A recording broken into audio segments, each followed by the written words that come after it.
You are Locked On Ole Miss, your daily podcast on the Ole Miss Rebels. Part of the Locked On Podcast Network, your team every day. Thanks for making the Locked On Ole Miss podcast your first listen every day. We're free and available wherever you get your podcasts, including YouTube. We're part of the Locked On Podcast Network, your team every single day. Hello, I'm Steven Willis from the Locked On Ole Miss podcast. He is Tom Vanderford, the mayor of Corinth. Although we kind of missed him at the meet and greet whenever we had it, but it's good to see you now, Tommy. Hey, sorry about that, man. You know, new job, not a lot of PTO. I couldn't swing it. Actually had to burn what little I had the day before. I had to take my wife to Tupelo. She had to have a procedure. So, okay, hey, yeah, it's all good. I'm not going to judge too much, but yeah. Man, we had a really good time. We had Derek Vandegrift there. Hitch was there. Pratt Rogers showed up. Oh, awesome.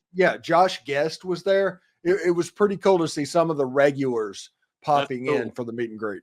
That is awesome. I'll try my best to make it for the meet and greet too when that happens. Yeah, David Holly, who is one of the everydayers from the Madison area, he suggested that the next meet and greet be in Memphis because of that.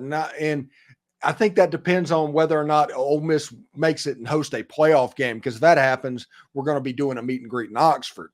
Right. And then I was thinking Biloxi, like the Beau Rivage, would be a good place to have a meet and greet. That would be awesome. Yeah, I just saw recently on Twitter that the head of the playoff committee, or whatever they call them now, said that it wouldn't necessarily be based on ranking who hosted it. It would be based on the stadium size and the hotels and all that crap. So that's something to look forward to. Yeah, but I don't think that has anything to do with Ole Miss. Yeah, I think that's if Tulane was in line to host. Right. Yeah, with 30,000 seats. Yeah, exactly. I don't think, like I said, that probably wouldn't affect Ole Miss, but the Big 12 and smaller, like if a American school makes it in there where they can host something like that. Exactly. I get that. That's good. Should be really interesting. But SEC Media Days, man, they're finally here. Monday is the ceremonial start of college football season. Now, I realize there's still a couple of weeks left until pads starts popping and practice starts. But the ceremonial start of college football, Big 12 has already happened. The SEC is Monday with Lane Kiffin, amongst others. Monday afternoon should be pretty interesting. Heck yeah.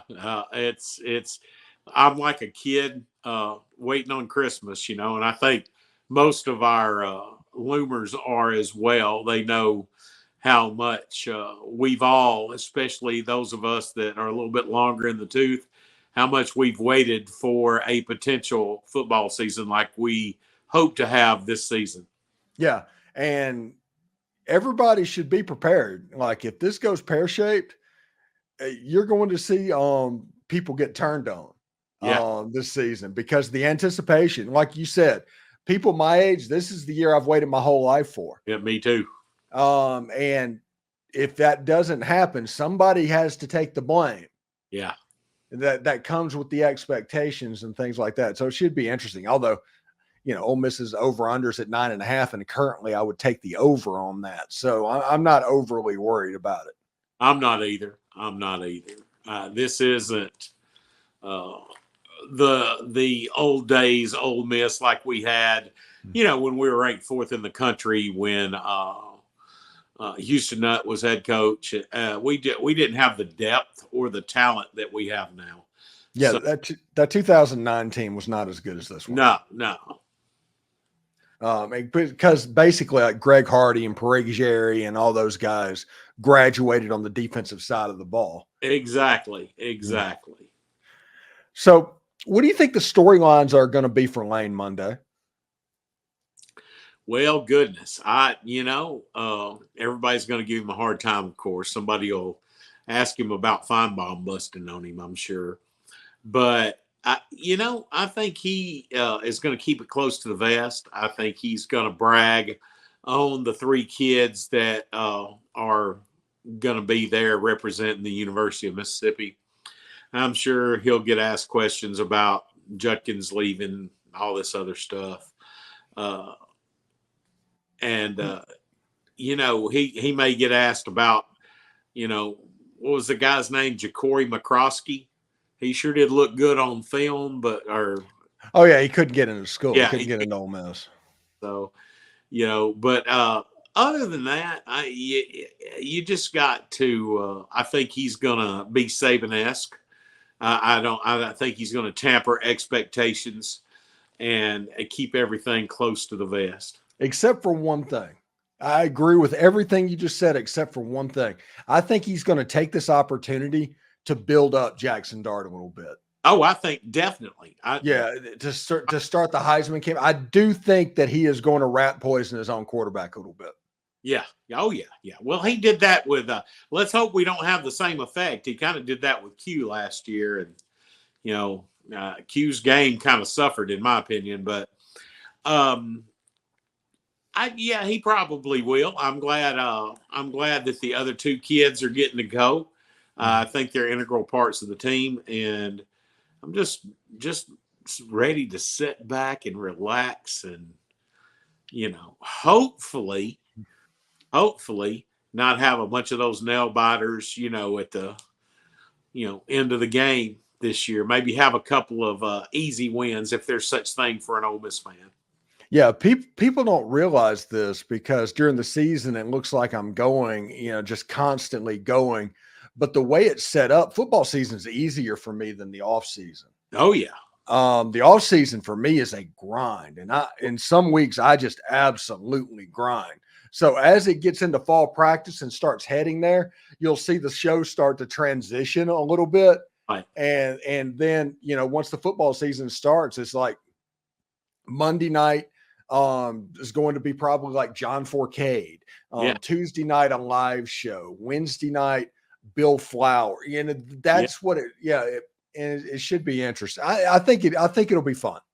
Oh, I think it'll be wonderful. And, the viewership will pick up. The football season kind of writes itself. Mm-hmm. And that's where we get the big crowds and the big hits. And I'm just looking forward to being whatever part of it I can be. I just think it's going to be wonderful. Yeah, you're going to have to go back to being like a Friday night. I think you're going to move back to Friday night at that point. That works for me, bro. Yeah. And I have to figure out where I'm going to put Brian Smith and a couple of my regulars like Derek, he's going to have to get set aside because of the analysts that are coming in. This is going to be interesting to see how it looks. Anyway, thank you for making the Locked On Ole Miss podcast your first listen every day. When we come back, we'll figure out, Tom, what he wants to see from the Ole Miss Rebels. Once practice starts in August, we'll see how that looks. But Game Time is your place to get Ole Miss tickets. They have killer last-minute deals, all-in prices, views from your seats, and the lowest price guarantee. Game Time takes the guesswork out of buying Ole Miss tickets. They have views from all your seats in Vaught-Hemingway Stadium. You can see exactly what it looks like before you purchase them. They have the lowest price guarantee, the event cancellation protection, job loss protection. Basically, their customer service suite has everything that you would want. So take the guesswork out of buying Ole Miss tickets with Game Time. And with this being the most anticipated season in Ole Miss history, I may be able to help you out with tickets. This is a favor I'm going to do for everybody. You can download the Game Time app, create an account, use code LOCKEDONCollege for $20 off your first purchase. $20 off whenever you're trying to get into the Georgia game with what ticket prices might be. That could be a pretty handy $20. So terms apply. Again, create an account, redeem code LOCKEDONCOLLEGE, all one word, for $20 off. Download Game Time today, last minute tickets, lowest price guaranteed. Are you watching Fox Sports or ESPN on your TV all day and you have to turn down the volume? With all of that screaming and shouting, make the switch to Locked On Sports today. A free 24/7 sports streaming channel programmed for you every day to bring you the biggest stories without all of that screaming. Locked On Sports Today brings you can't miss analysis, opinions, and news, streaming 24/7 on YouTube or the free Amazon Fire TV channels app, part of the Locked On Podcast Network, your team every single day. And just so everybody knows, this year it's going to be extra special because Locked On will be launching another streaming channel of college sports. So yours truly will be gracing that broadcast. There will also be a Locked On NFL 24/7 streaming channel as well. So we got your sports covered. Everybody else is shrinking. We're growing. Anyway, Tom. Yeah. What are you looking forward to seeing come August? What do you want to see from Ole Miss come August? Whenever you get all the practice reports and all of that, what's the first thing that you want to know? I just want to make sure that we've got the basics, well-conditioned team. I want to make sure that our new guys are fitting in. I think the staff in recent years has done a really good job of making sure we had good fits in the transfer portal. And I want to see that. I want to see this defense, man. Mm-hmm. I mean, I know that the new college football video game's not giving us much props on defense, but I think defensive line and our linebackers and our secondary, the whole defense is going to be so much improved. It all starts at the defensive line. So I want to see how those guys do. I want to see the depth on offense. I want to see how that offensive line does. It's all about the big uglies. Everybody knows we've got the weapons. We've got more than we've ever had as far as wide receiver depth, running back depth, so on and so forth. Quality players. Third and fourth string kids that are just, quality players. So I'm looking forward to that, but I want to see how sharp they are. I want to see how they execute on both sides of the ball. Yeah, and that's an important thing. I did a show, when was that? Thursday, about the keys to an elite defense, or from a great to how we make this defense elite. Mm-hmm. And the first thing is the stars need to play like stars. Yep. Walter Nolan, Princely Mamiello, Chris Paul, Trey Amos, they need to play like dudes. Second of all, I think the JUCOs that Ole Miss recruited, Cedric Beavers and Raymond Collins out of Jones County Junior College, they both have the size-speed ratio to be very successful. They both have the athletic ability to do it. They need to transition at least by the LSU game. They need to be ready to go by the LSU game. And then third of all, I think Ole Miss needs to be an explosive defense. If there's a play that needs to be made, they make it. Exactly. And one thing for sure, we need to find a way to get pressure on the quarterback. I'll be honest with you. I think our defensive coordinator, I think Pete's going to make that happen. I think he's been playing chess with not a lot of pieces last year, and he did the best he could. And like you mentioned, our defense was good against bad to mid teams, but this year we need to make that step up and be good against our entire schedule.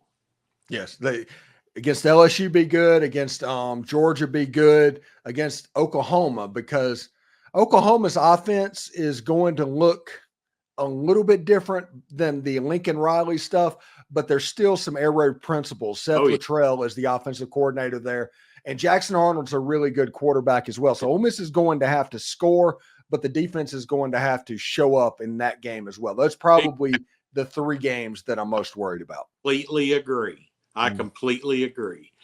And then, of course, you've got the two that are always giving you trouble, and you hope they don't. But the state game and the Arkansas game, just because Arkansas is at Arkansas, and we don't traditionally do well there in Fayetteville. But once again, I just go back for all of us that are old timers. This ain't a normal Ole Miss football team. No. We should expect more from this roster. And honestly, when if we treat this team the same way we treated the 2012 team, right? If we look at what's going on, if we do that, it's the disservice to this team.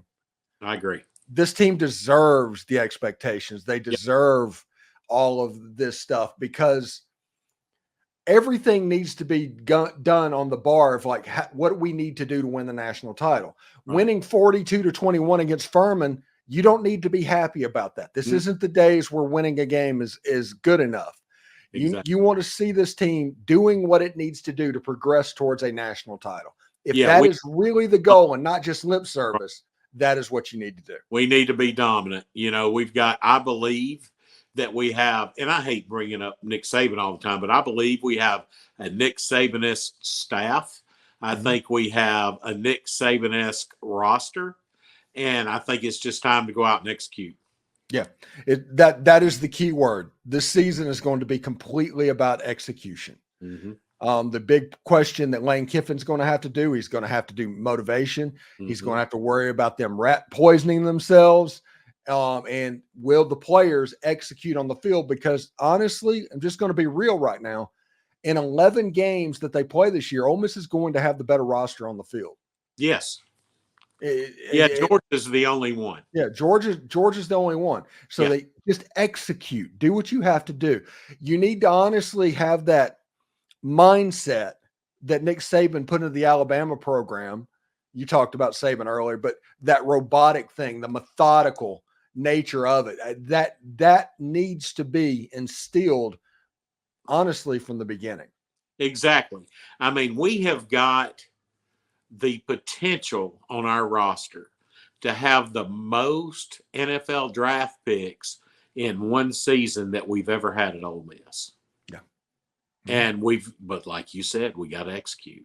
Got to execute it. It has to be done. Yep. We are in the middle of talking season, and it's really going to come to a head on Monday.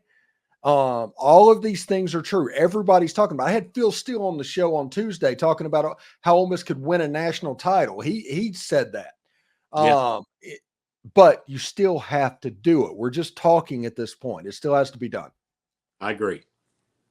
Thanks for making the Locked On Ole Miss podcast your first listen every day. We're free and available wherever you get your podcast, including YouTube. We're part of the Locked On Podcast Network, your team every single day. Tom Vanderford.